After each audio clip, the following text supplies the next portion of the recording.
points plus lines.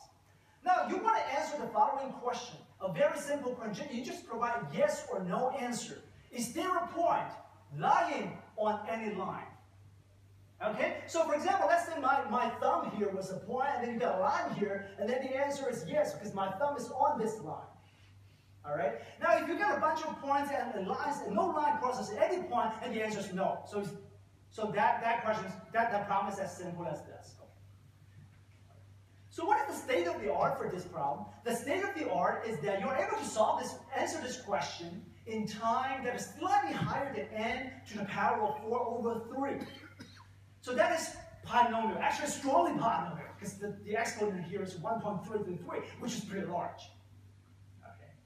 And it turns out that this hard problem was also the reason why many computational geometry problems are hard, such that if you are able to solve another problem, then you're able to do this reduction, then you can eventually solve hard problem. And because of this phenomenon in the theory field, and this concept of hard problem hard has been coined. It's just like threesome hard, NP hard. Okay? So essentially, hard problem hard says that if a problem could be solved in less than n to the power of 1.333, and then you will be able to solve hard problem in the same amount of time.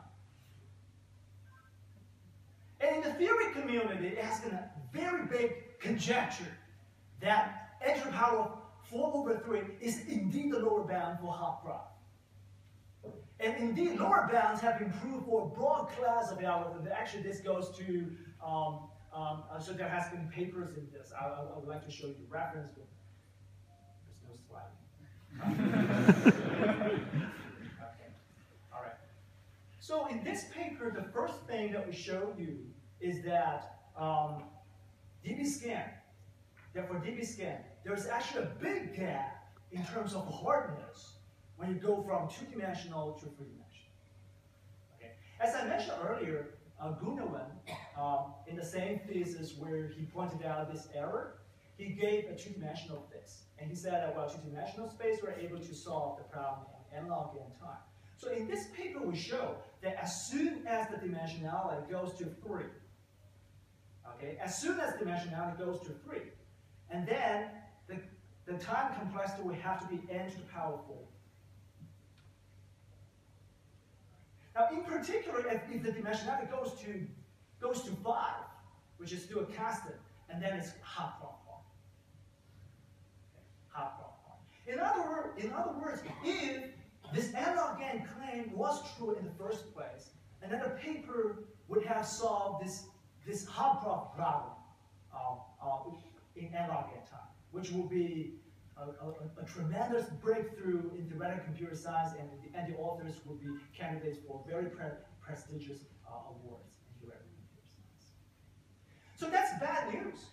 So we're in the big data era, okay? And even with an n polylog algorithm, let's say an n log to the power of let's say 5 or 6, such an algorithm will be too expensive in practice if n is very large. So we're in the big data era, so this n number of points can be really large.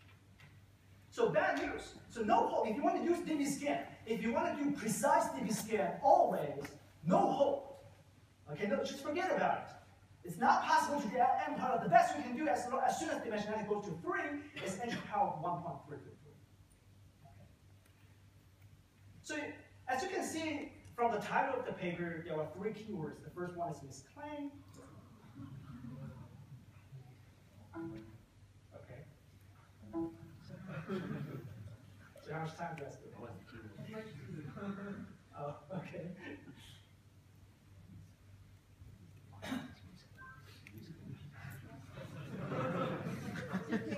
Sure.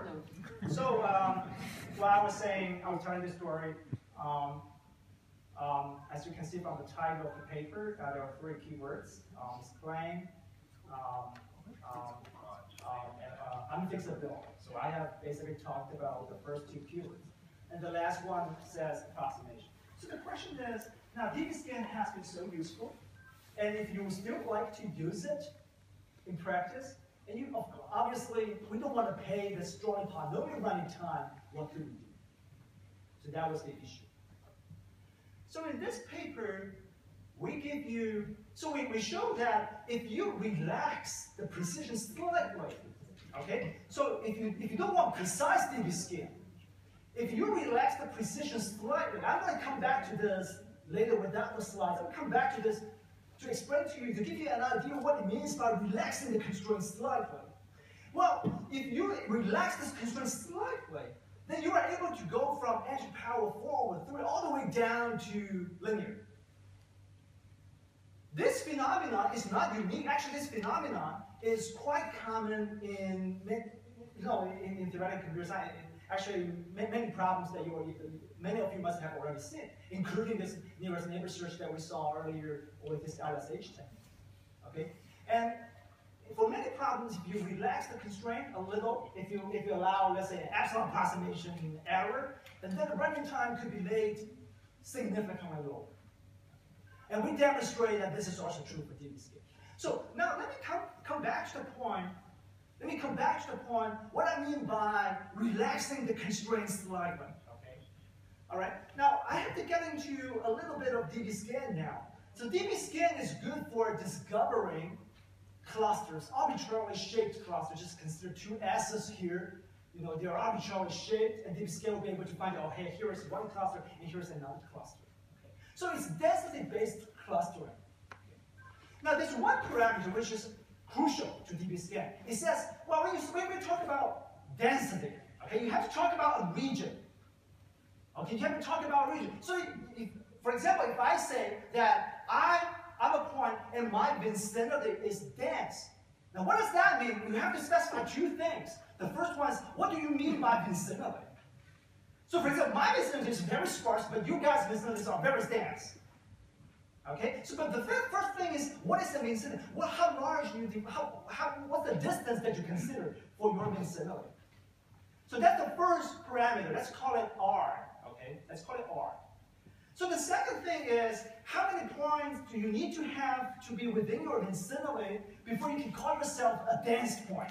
So that's another parameter. That's the so-called mean points parameter. But let's not talk about this mean points for now. Let's focus on the R thing. For example, if my R is this big, then I'm a sparse point. But if my R is so big that it includes many of you, then I become a dense point. Okay? So this R is a very crucial parameter for dB scan. And depending on what your R is, you can actually get different clusters. So for example, if the R is so small that everybody's circle is just very close to himself or herself, and then how many clusters are there? There are as many clusters as number of people here, because each one of you will be a cluster. On the other hand, the R is this big, as it includes the person sitting next to you, and then there will be only two clusters in this room. I'm one cluster, and the group of people here will constitute the other cluster. So the main point is the cluster result depends on R. Depends on R. Okay? And now for dB scan, for dB scan, so for R, for this parameter R, just imagine if you increase the value of R by a little bit, just by a little, let's say by 1%, just by a little bit. And you can ask the question, do the clusters change? Okay, so for example, if the R is this big, I told you earlier there are two clusters. I'm one cluster, singleton cluster here, and you guys form the other cluster. So if my R increases by 1%, let's say from here to here, do the clusters change? No, it does not. Okay. So you ask the question, you play with this current R, and you would like to increase it by, let's say, 1%, or 0.1%, or 0.001%, a constant, a very small constant, which we call rho. You ask the question, do the clusters change? Now, good news. If it does not change, then our linear time algorithm guarantees you that we will give you exactly the same clusters as before. Okay? Well, too bad, when I was delivering probably the most important message of my talk, the screen flashed. I didn't want it to flash at that point, so I have to say this message again. So you ask yourself, you look at the R, and you increase increase it by just a little, just let's say 1% or even lower, any constant, do the clusters change? So the good news is, if the clusters do not change, then our linear time algorithm will give you exactly the same clusters as dB scan. Now, what if the other case? What if it does change? So we have this sandwich theorem in the paper, which I would like to talk about, but let's forget about that. What if, even after you increase your R by a little bit, what if the clusters do change? In that case, even in the original dB scan, your R is unstable. Even if you change R by, let's say, 1%, or even the row that you select, okay, let's say 0.1% or 0.01%, and then your clusters change. You shouldn't really trust your clusters anyway. Okay, without the slides, without talking about what the sandwich theorem is, this is the intuition. Wrapping up. So, 3 keywords, okay, misclaim, what was the second? And approximation. Okay, so I guess I made the first 2 points pretty clear, and the approximation part, essentially the takeaway message, the main takeaway message is this. You look at your current R, you're playing with precise dB scan, and you ask yourself, if I increase the value of R just by a little bit, do the clusters change? If the clusters change, okay, I can't help you. Okay, I can't help you. But if it does not change, and then our linear time algorithm will be able to give you exactly the same clusters. Okay, on the other hand, if it does change, probably you shouldn't trust this R that you are using anyway, because it's unstable, because you know that as long as you perturb it just a little bit, and you get different results. Now, once again, in that case, we cannot help you. But if the clusters do not change, you get a linear time algorithm. So, thank you very much.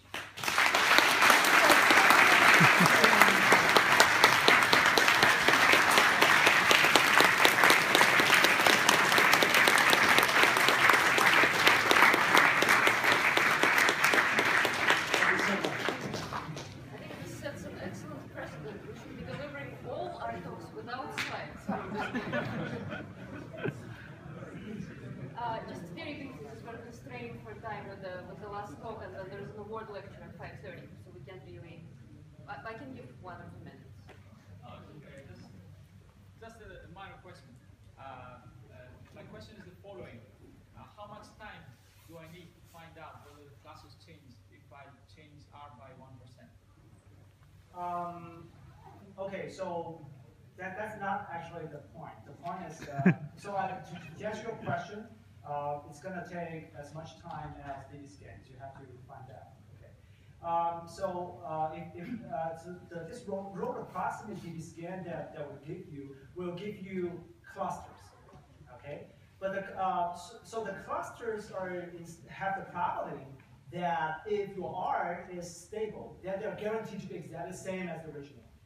But if your R is not stable, then the sandwich guarantee says that it's definitely somewhere between the clusters you get with R and the clusters you get with R times 1 plus rho.